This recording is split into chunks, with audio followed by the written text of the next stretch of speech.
Okay. Hi, Wes. We're pretty much here, I think. So once you get the legs kind of straight and oriented to the X and Y axis um, and the Z axis properly, you need to create the divisions to pull out the sort of like, I guess, the forks for the wheels. And you need some edge loops. So let's start by making a couple divisions that we're going to use to extrude here. Just do this leg first.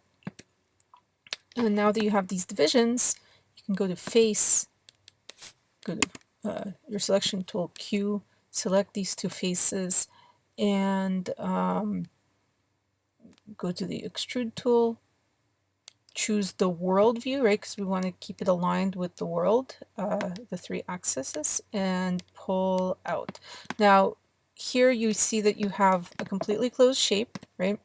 So you have the edges closed, everything is oriented correctly, and the divisions are appropriate. Now you need these edge loops to continue all the way up, and we're going to also edge loop all these things in a little bit. And you'll see we'll need to kind of simplify a little bit, because now that you've added these edge loops, when I hit 3, it changes the shape of the dinosaur up here as well. And you can see that you need edge looping here. So actually, let's do the edge looping now. So you would need, oops, to be really careful where to click, an edge loop here. Oops. Sort of like the train, you're going to kind of, the body of the train, you're going to create a lot of edge loops. So it kind of matters where you click, because you have to click on this edge loop, on this edge loop here to create a perpendicular edge loop. And you need one for every edge. Need one here, and you will also need one here, right? This is to get this corner. And you see, if I'm not getting it right, I just need to undo and continue. So now you see that corner in here is taken care of. Now you need one here, right? That takes care of this corner, and to get this corner you need one here. So you see, I got a lot of edge loops going there, and that's okay. That's kind of what you have to do. One here, right, to match this one, and you have one on the inside here, and you have one on the inside here. So that's good. And then you need one, oops, one over here. Need one over here. Nope. I feel like I have an extra one, so I don't need that one. I undo that. Got those corners, and here. Okay, I think that's it. We get the bottom. Nope, the bottom still needs edge loops.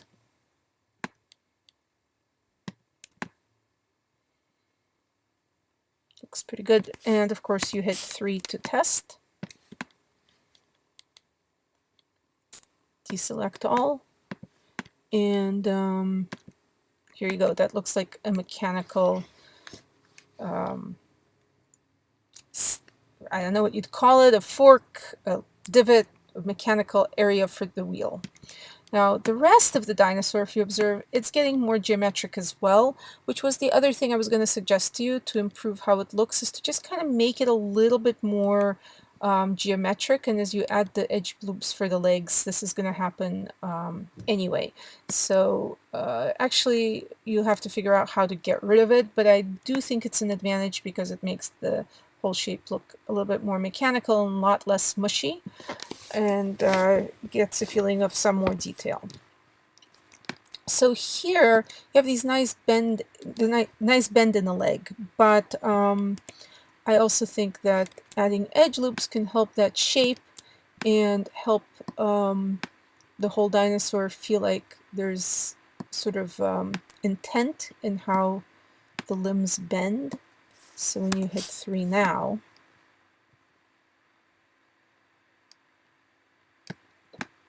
It feels a little bit more structured. You can move points and edges around to kind of get rid of any bends that you don't want.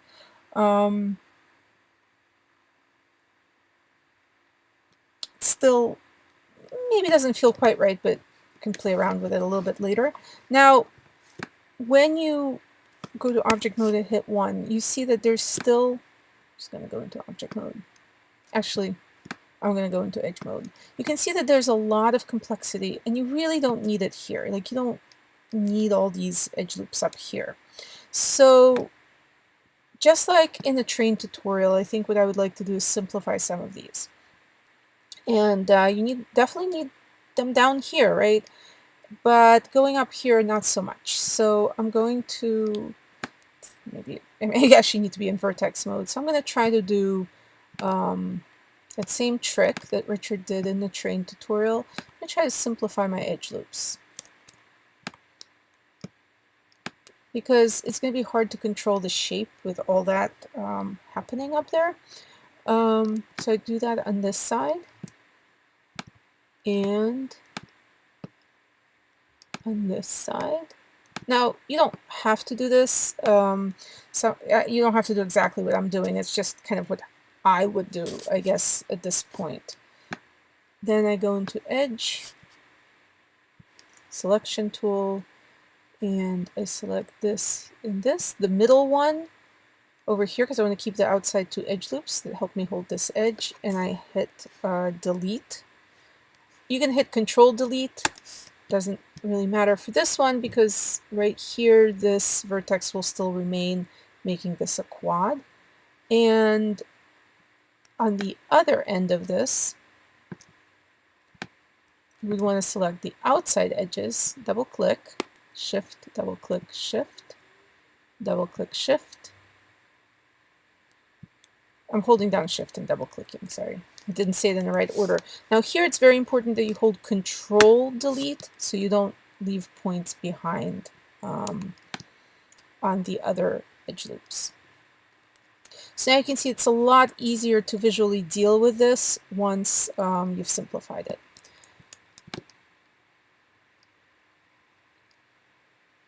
Now to sort of untwist this leg here, if this is what you're getting, I might have moved something that you haven't. I would say go to vertex mode and select, oh, it's going to start blanking out on me, which is going to be difficult, but we'll try to work through this. Select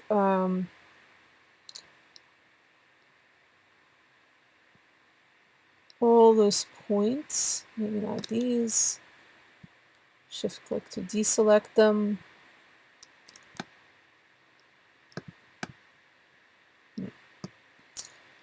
Maybe one set at a time.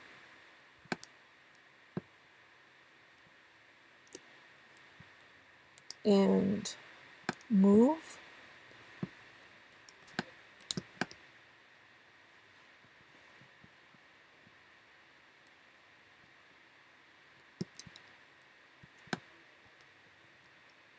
Just checking here how this is working out, not liking it.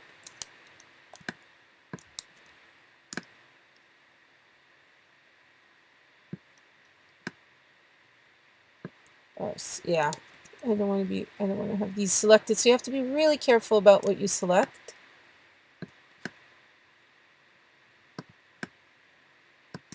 And then select these. F frames your selection, so I just want to get this one out of here. I'm going to go around. See, I don't want these selected either. Might be easier to just click select in this case because there's so many points on top of each other.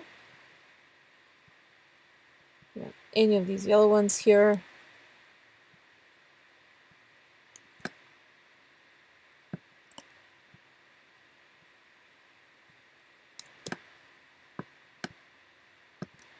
Then maybe you can move this out a little bit and twisting the leg a bit.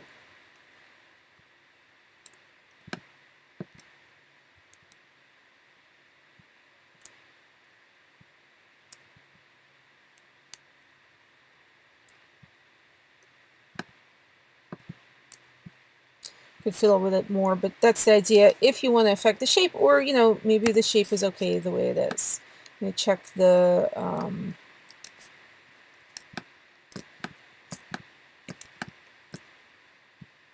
Now, yeah, I'm just going to check again in 3 mode. Sorry, I'm getting a little bit tongue-tied here. It's a lot, sort of a lot of detail to remember. If you didn't like this sort of more geometric look for the whole dinosaur, you could theoretically just... Well, no, I wouldn't do that. I think you're kind of stuck with making the dinosaur more mechanical in a way if you want this kind of thing happening here, because it would make sense to attach a more mechanical foot to a less mechanical dinosaur. I think you would need to maybe play